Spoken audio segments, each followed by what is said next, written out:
start this dish, we're going to start off by cooking our lima beans. So I'm adding a little bit of salt to boiling water.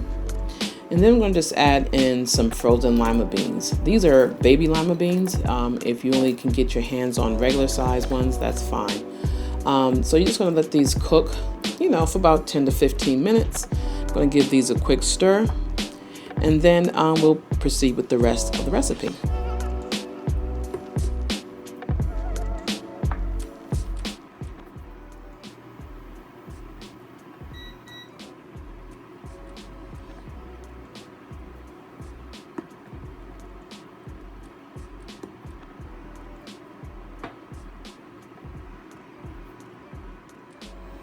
So once the lima beans have cooked for the allotted time, you're going to just take a spoon, scoop up one of the lima beans, and smash it between your fingers.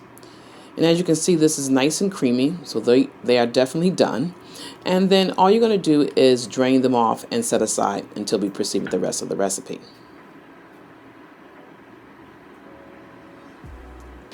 So now I'm using a saute pan that I'm bringing over medium heat. I'm adding in some olive oil. And I'm just kind of letting it kind of swirl around the pan a little bit. And as you can see, it's already brought up to temperature. And then I'm going to add in some smoked sausage. Now this is a very lean turkey sausage. It's actually a smoked andouille turkey sausage. So you can see it's very lean. And that's the reason why we're adding in the olive oil, because typically if you're using a fattier meat that has a lot of saturated fat in it, we're going with this because it's leaner and has more of the healthier fat in it, but you're going to still have lots of flavor. So let that cook for 3 to 4 minutes. You get a little bit of brownness on it, as you can see. And give it a quick stir, because that browning is what's going to give this the flavor. We're building the flavors as we cook this. Now I'm going to be adding some red onion. If you don't have red onion, you can obviously go with regular white onion, which is fine. I like red onions because they got that nice sweetness to it. And then I'm adding in some minced garlic. Fresh garlic is always best. In a pinch, garlic powder.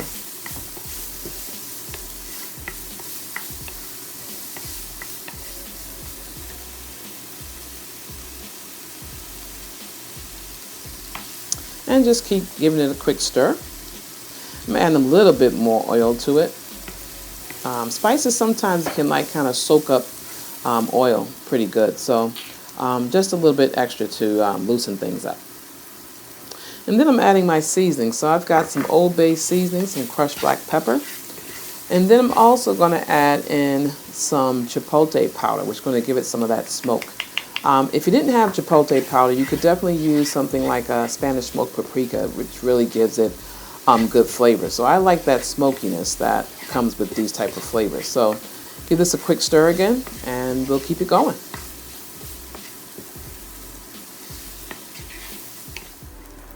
This is cooked for 3 to 4 minutes. Going to give it a quick stir. And as you can see, things have reduced down quite a bit with the onions and the garlic. And now we're going to just add in some corn. Now I'm using frozen unthawed corn. If corn is in season where you live at, definitely use that, because that really makes this dish pop, because that's what we're really focusing on is corn. So adding the corn into the pan, and just going to stir it again, making sure that garlic and onion and those nice flavors of the spices are coming through. Turning my temperature down a bit. And this is a great one-pan meal that you don't have to, except for cooking the lima beans, but I love simple things like this that doesn't take a lot of time. And a little additional salt. That's the taste. That's going to be totally up to you. And a little bit of crushed black pepper. Stir it again.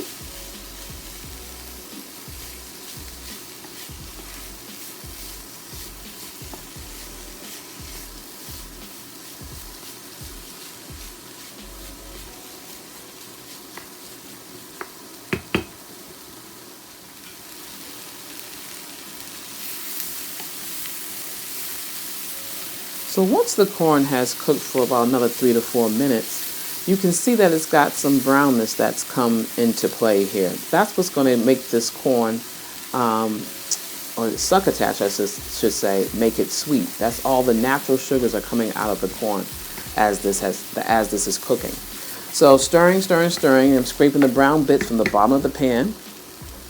And then to the pan, we're going to add in some apple cider vinegar, okay? And that's going to what we're going to be called the deglazing process.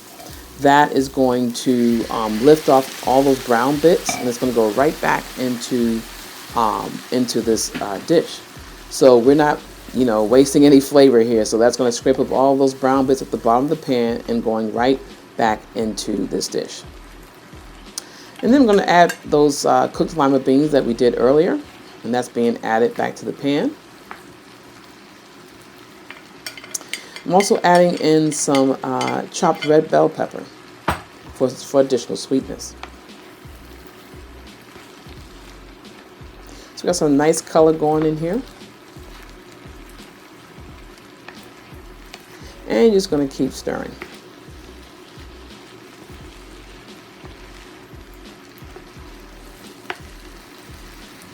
So after this is cooked for another 3 to 4 minutes, that's kind of cooked off that vinegar and giving this a quick taste. Always want to taste your food, right, before you plate it up to others.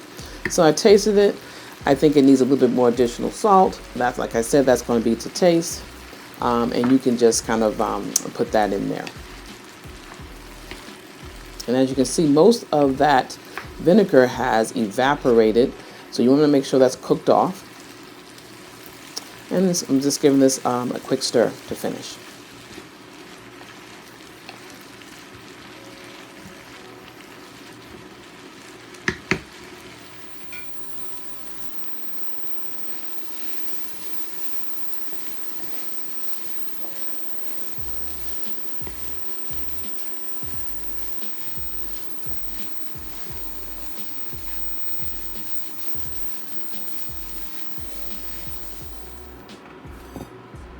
Our succotash.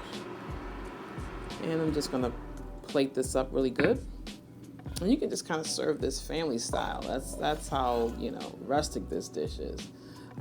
Very simple. And if you want to, add different ingredients, I did red pepper. If you want to do tomato in here, is really nice. But succotash is such a very simple recipe to make, and I think it has really good flavors. So that is it. I hope you enjoyed this video. I hope you make the succotash recipe. I'm finishing it off with some olive oil. You don't have to do that. But any type of finishing touches like this is always nice. But hope you enjoyed it, and I'll see you in the next video.